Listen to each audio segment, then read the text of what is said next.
Welcome back to a brand new Civ 6 or Civilization 6 video. Christmas has come early for us Civilization fans. We're beginning to suckle on the titties of Sid Meier himself with all the new content we've gotten and will be getting. The 3 leaders have just released, and I thought since I don't have time to do an actual game today, I'll just make a video overviewing their abilities, what I think about them, and where I'd put them on the tier list. For some reason, their character icons look shiny, kind of like they've been slathered in oil, getting ready to prepare a threesome for Bang Bros original content or something. But yeah, we're going to be going through all these leaders in game, and alright, America's that's a very poor choice of color for Abe Lincoln, man, come on. Alright, in any case, we're going to be looking through all these abilities and in-game, and I'll give my thoughts about them. If you enjoy, like and subscribe as always, and let's get into it. First leader we're going to take a look at is Abraham Lincoln, because he starts with the letter A. First off, the artwork looks absolutely fantastic. It looks like he's playing for the wrong Patriots right now. Man could probably see over the offensive line. Get this guy in a New England jersey ASAP. But I also like the background artwork. I assume this is the White House before they discovered the color white with all the brown chairs and everything. But looking at his leader ability, it's called Emancipation Proclamation. It might as well just be called Emancipation Prostate Examination, because that's what he's going to be doing to you. If you've never done the splits before, he'll get you sorted out straight with a goat seeing of a lifetime. But his leader ability, the first part, gives in 3 loyalty per turn for industrial zones, but your plantations give -2 loyalty. Alright, I see what they're trying to do. I see what they did there. It is pretty funny. It doesn't really make too much sense though, because, you know, if you build a plantation, I doubt the people will just be up in arms about it, getting ready to put your head on a pike. What? You built a bananas plantation? Are you crazy? The CIA is gonna overthrow our government. Quick, remove the bananas. But again, it's not anything too crazy, I think. You can always get extra loyalty from industrial zones. The problem is plantations are pretty much the Giga Chad when it comes to actual resources. I mean, look at that. 4 food, 3 food, 1 production, just shitting all over this fucking milk. Who needs milk when you have oranges? Who needs fucking rice? Staple product 2. We got oranges to feed us for centuries. But, again, it isn't anything too crazy. If you have a lot of plantations around, just don't build the fucking plantations. And if you have, I guess, high loyalty, then you could probably build them. It's not anything too crazy. It's pretty much just a monument's worth either way. So, again, it can be helpful, but it also is something that you need to be cautious about, especially if you're right beside the Kamai, who get a 50 population city within the first 100 turns. You probably want to lay off the citrus, bananas, silk, all that good stuff. The second part of his ability is you receive a free melee unit after constructing industrial zones and their buildings. This is pretty much taking Basil's ability and putting them in industrial zones. Now, I still think Basil's is a little bit better, just because Atagma is probably the best unique unit in the game, and with his domination-focused abilities as well as Crusade, you're pretty much bending people over and spanking them. Lincoln's starting to whip people with this ability, honestly. Free melee units, he's pretty much taking the white slave owners and saying, have a taste of your own medicine, bitch, before whipping them to the ground. What the fuck is this? Every time you build probably one of the most important districts in the entire game, at the very least the Hippodrome isn't a good district. It's a fucking entertainment complex. I mean, what the fuck am I gonna do with that? That's not gonna help me drink the blood of my enemies. 3 amenities? I don't want that. But industrial zones are a different story. So pretty much every time you advance an era, you're pretty much just, okay, I'm going to build industrial zones to get musketmen, the workshop to get more musketmen, the factories to get infantry. It's absolutely disgusting. And you could go for a really strong timed rush. Just discover, I guess, the most advanced unit. Like if I was, what I'm going to do if I play America, for example, so I'm going to go for apprenticeship first probably, then I'm going to beeline gunpowder. The thing is, this unit is resource free. So the second you start gunpowder, you get musketmen, you just build them immediately. No niter needed. What are they firing from their guns? I don't fucking know. It must be the semen of Abe Lincoln himself, because that shit's fucking strong, considering exactly what it is he's doing to get this amount of disgustingness in his Emancipation Prostate Examination ability. The free unit does not require resources when created or to maintain, and receives +5 combat strength. That is extremely strong. 55, that becomes 60, and 60 combat strength is essentially almost as strong as a line infantry. You pretty much get a free promotion for the most part, so in a way it's like an Ottoman Janissary in a sort of convoluted type of way. But yeah, it's a pretty strong ability. All in all, I don't think he's S tier. I still think Bull Moose Teddy is even better, just because just blinking a few times will get you #1 on the science and culture charts. He's a lot better than Rough Rider Teddy for the most part, who's too busy cosplaying his cowboy fantasy than actually leading a competent nation. But all in all, I think I'd probably, if I had to estimate right now, I'd probably put him in the A tier. He does, of course, have the film studio, the founding fathers, but again, they don't really, I guess, mesh too well with Emancipation Proclamation. So again, he has really strong abilities. He gets A tier. They don't mesh too well, so I think that's going to prevent him from being S tier. Again, probably play him a couple times before I do an actual tier list for him. The second leader is Inzinga Bande, who might as well just be fucking S tier just because of the fact you can actually found a religion as the Congo. Seriously, the philosophers didn't think it was possible, but for some reason, here we are. Not only does she keep the Kisi abilities, as well as the really strong Mbanza and the Gao Mbimba. I am definitely butchering that shit like I work at a slaughterhouse, but I guess forgive the ignorance. That alone with the religion is going to be absolutely insane, especially if you can get reliquaries. First things, talking about the leader, she must have a neck made of fucking titanium.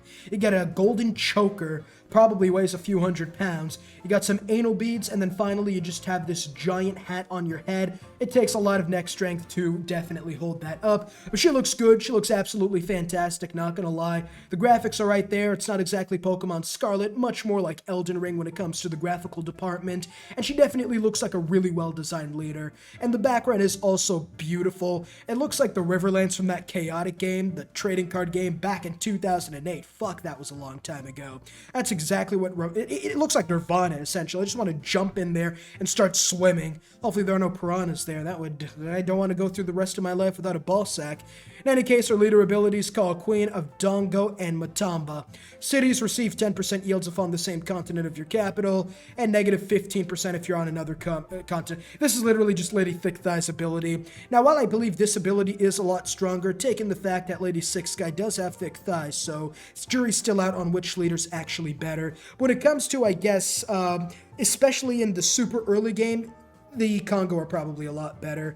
Your capital gets the 10% bonus to yields as well, and the fact that negative 15% is on your continent and not 6 tiles away means you will have a lot more room to expand, I suppose, because if you're Lady Six Guy, you really need perfect city placement, and you'll still only get like 7 or 8 cities without getting the debuff. Here, you literally have an entire continent, so if we just like reveal the entire map, you know, lots of natural wonders, all that shit, and then we go to continent over here. And where the fuck did I... Okay, I started here. Polynesia, right? Look at Polynesia. This is 10%. This is 10%. All of it. If your Lady Thick Thighs, it's 6 tiles, right? Let's say you start here. 1, 2, 3, 4, 5, 6. Oh, looks like your industrial capacity completely fell off a cliff. Good luck winning the game. And just look at how much more she has. Of course, if you decide to be a colonial power, then you're going to be a little boned. But even if you go to a lot of these other smaller continents, look at this. This is still a huge amount of land you get the 10% bonus to. That's insanely fucking strong. Despite the fact it isn't a PhD thesis, it still is probably one of the stronger abilities again. And again, the Gao Mbimba is a really, really strong swordsman unit. It's just the Congo really wasn't that utilized to make use of him with the other Congo. I forgot what even his name was. But yeah, this is definitely the best Congo. It's not even close. There's really no point in playing the other Congo unless I'm just forgetting... Inzinga, unless I'm forgetting just some sort of ability, probably, which I could be. Nvimba at Inzinga receives an apostle each time you finish a Banza or theater square. Ah, well, I guess we can wave goodbye to our free apostles here. You're gonna miss those. You are definitely going to be hitting yourself for not going the other Congo, and you only get 10% yields in quite literally every city.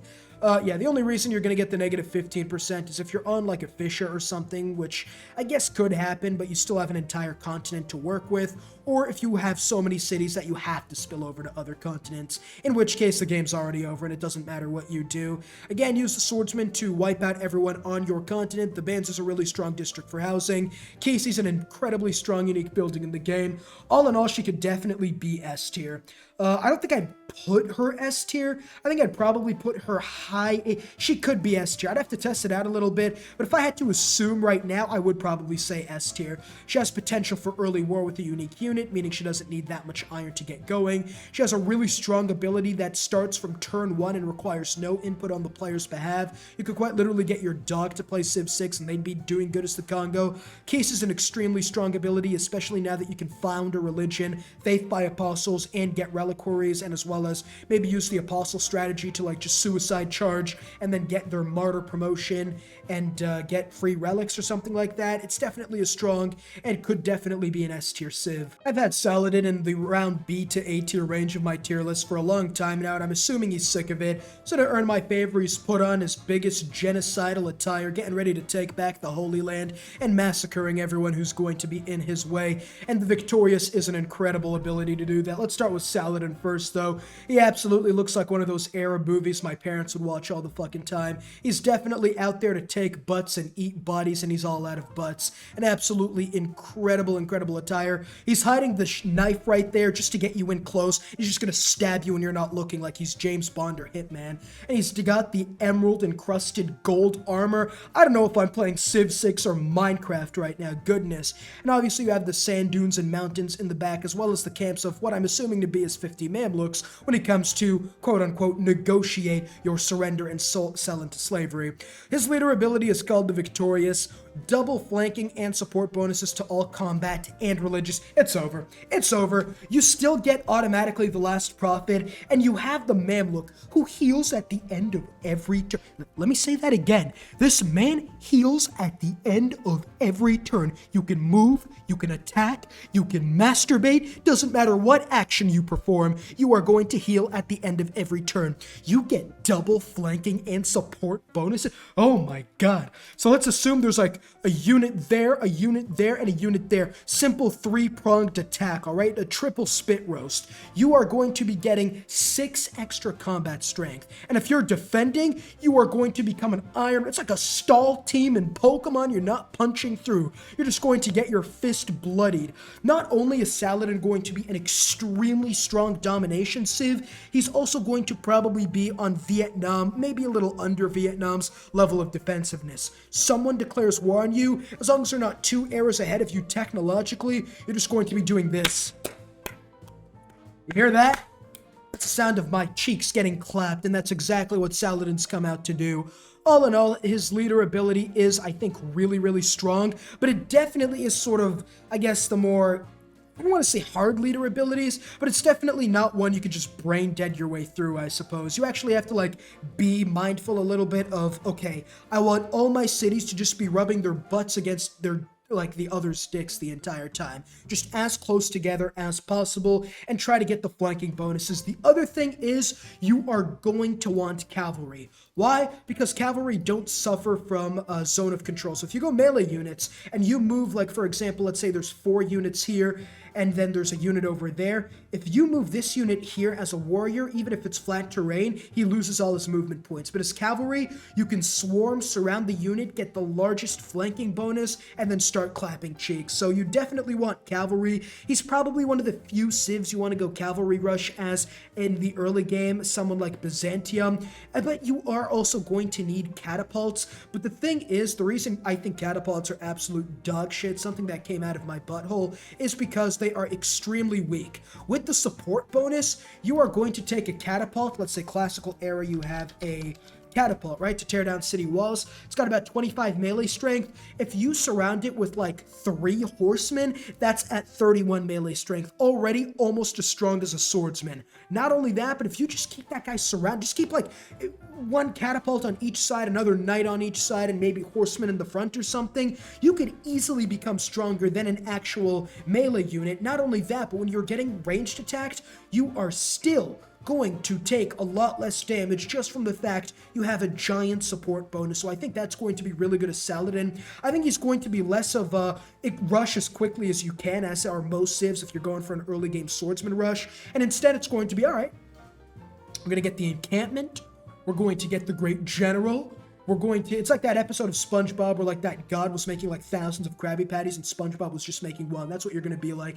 Slow and steady wins the race. And then you're going to attack when you have horsemen, catapults, a great general. All that extra combat strength is going to be golden for you. And then of course you have the Last Prophet. That's a free crusade without even having to focus on religion, unlike someone like Byzantium who has to go for holy sites early on. The Mamluk again is going to become one of the best unique units in the game, just solely because of the fact that Saladin's going to come in there with the victorious jackhammer, and he's going to turn the Mamluk into quite literally an unkillable machine. Not only are they strong and heal after every turn, but they also get massive flanking and support bonuses for more combat strength. The Madrasa, again, is going to give you an insane amount of faith, as well as science, just by prioritizing universities. And of course you're going to get science, so it's definitely going to be a science domination playstyle for him.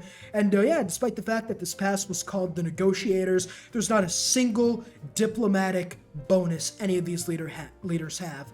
The Congo have yields, Saladin has domination, and then Lincoln has loyalty, which I guess is kind of diplomatic, and industrial zones and units. All in all, if I had to put Saladin on a tier list, he'd be the same as Lincoln, honestly. He'd be A, maybe going into S tier. Again, I'd really have to try playing him a couple times, but still 3 really strong leaders released in the first pass. It's unfortunate what they did to my boy Julius bar hopping with his college fraternity Caesar. The man gets like a couple gold every time you take a city, and that's it, which is, I guess, barb camps too. But all in all, I do like this pass. I am going to be playing a game tomorrow, so definitely like and subscribe not to miss out on that. And let me know down below who you want me to play as tomorrow. I will pick the leader that is most mentioned in the comments, I suppose. I really do want to play them all, though. So yeah, see you on the next video. Peace.